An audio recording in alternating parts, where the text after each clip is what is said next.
I'd love to press a button so that I could shift authority from the external to the internal, because what I'm hearing is that no matter what answer would come, it wouldn't be good enough, because it's going into your intellect, or it's not giving you evidence, and there's something there that doesn't quite trust it unless you know it for yourself. Okay, so what's surrender? What are you going to surrender to? Try it and see. Well, I have. And what did you find? Things work pretty easy. All right.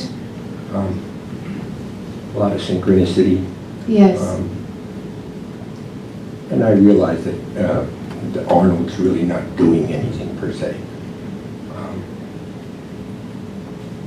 But I guess I'm looking for maybe the perception that you're speaking of. Maybe I'm thinking like you're perceiving things differently. Or maybe I'm perceiving them like you are. I have no idea. Do you follow what I'm saying? Well, I mean, what does a realized person perceive as opposed to somebody on the street who isn't realized? Yes. You know. Separation runs as a belief for the unrealized, as we say, for want of a better word. Yeah. Separation runs and it doesn't run. When truth is seen, it's like separation is not valid. It's in there with tooth fairies, it's just like... Yeah. So what makes that switch? That's my question. What do you do or don't do? What do you believe or don't believe to make that? And you still have that yearning inside, maybe intellectually or through conditioning. Is there free will? Going back, are we here because we're supposed to be here? Did we make a decision? These are the kind of things I wrestle with. Okay. Everything is valid some of the time. The idea that we have purpose, that we have free will, they run and are authentic ideas for a while. But every idea, every belief gets transcended because the belief system itself is the problem. So what you're looking at are particular questions, and I'm kind of saying, it's the framework. It's the framework. These questions will continue to pop up because there's a framework that hasn't been chucked out yet. So these particular questions can all be answered, but they're not going to do it for you because you'll find more questions. Yeah. The mind will do that. All right? I don't have a problem with that, but that still doesn't change my perception. Yes. I could sit here quietly. Yes. I can witness things. Sure.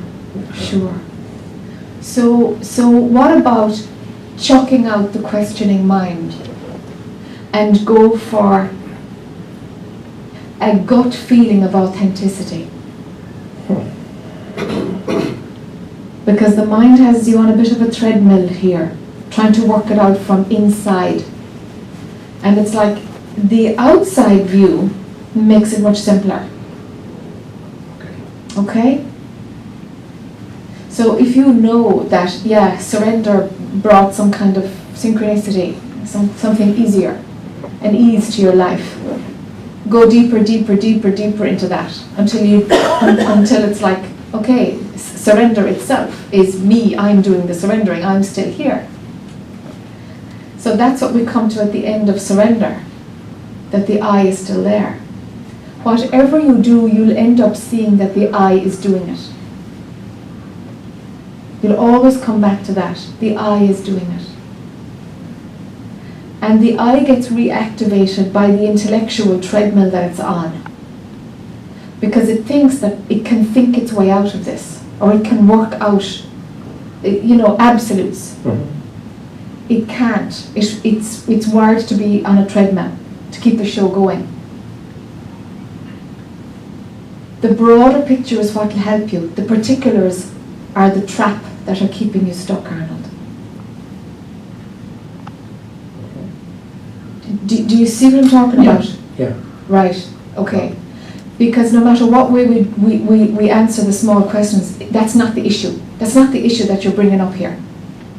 The issue you're bringing up is that the mind is trying to think its way out of it. And it can't. No, that's the trick, to keep the dissatisfaction going, the dis-ease going. That's the trick. So what are all these people doing here?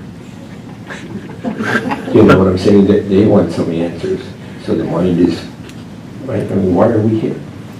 Why are we anywhere? But if you stick to yourself, Go ahead. if you stick to yourself, because if you try and explain the world, it won't work.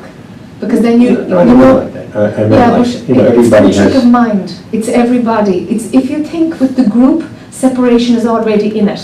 Separation is accepted. Yes. You see, and it's like, well, that's a treadmill question.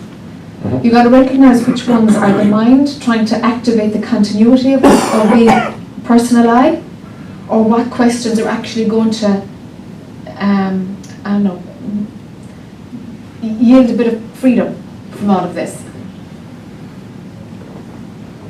Okay, so why are we here? We can answer it, but mind is going to not accept it because it will hear it intellectually. And whatever answer you can place in the intellect, you're back in there again, and the dissatisfaction will continue. Do you see what I'm pointing to? All right. Absolutely. Okay, great. All right. So what would be really useful, every time these questions come up, is say, you know what? It doesn't matter. I'm not interested in the answer. It doesn't matter. If you can disengage that thirst for intellectual answers, it will help a lot. The answers will show themselves to you. That's how it works. It shows itself to you. Because otherwise, it's an intellectual reply. It's just a conceptual reply. But the knowing comes from realizing something. Not being taught something. It comes from realizing something. It's like, oh, that's how it works. It's a click. It's a eureka. It's like a click. And something makes sense at a deeper level other than an intellectual answer. So that's the switch I'd like to invite you to flip the other way. Right. Is to drop the intellectual questions. They're not helping you. Right now, in this phase, they're not helping you. They're keeping separation going. And go into more of a feeling place about it, because you cannot think your way out of this. And say, okay, what can I feel? What can I sense? What do I know is true? And your mind will say, well, I don't know anything. And it's like, that's the mind again. Is there a feeling? Does it feel like this is real? Does it feel like the Arnold character is real? How do I know? How can I trust that? And if you internalize all of these questions, it will help you hugely. But you have to do 180 degree turn with how you think.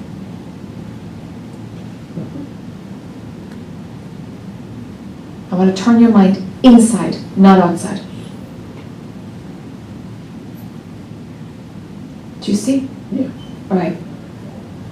All right. So it really means stepping back and see this play of mind. If you can see this play of mind, something will unblock. So those questions that might be juicy, might be interesting, you got to say, I'm not interested in them anymore. Not interested in any of those answers anymore. Just not going there. Don't feed that intellectual argument. An intellectual answer will never be good enough. Of course it won't. That's the whole point. It can't be good enough, an intellectual answer. But something is still thinking that the intellect can offer you an answer. Something is still believing in that. But of course, you've hit a wall. You know an intellectual answer is a subjective perception coming through subject. You know it's inauthentic. You've caught it. You know it. But you're still asking them. Do you see what's happened? Yeah. You've come to the end of where the intellect can help you. Happy days.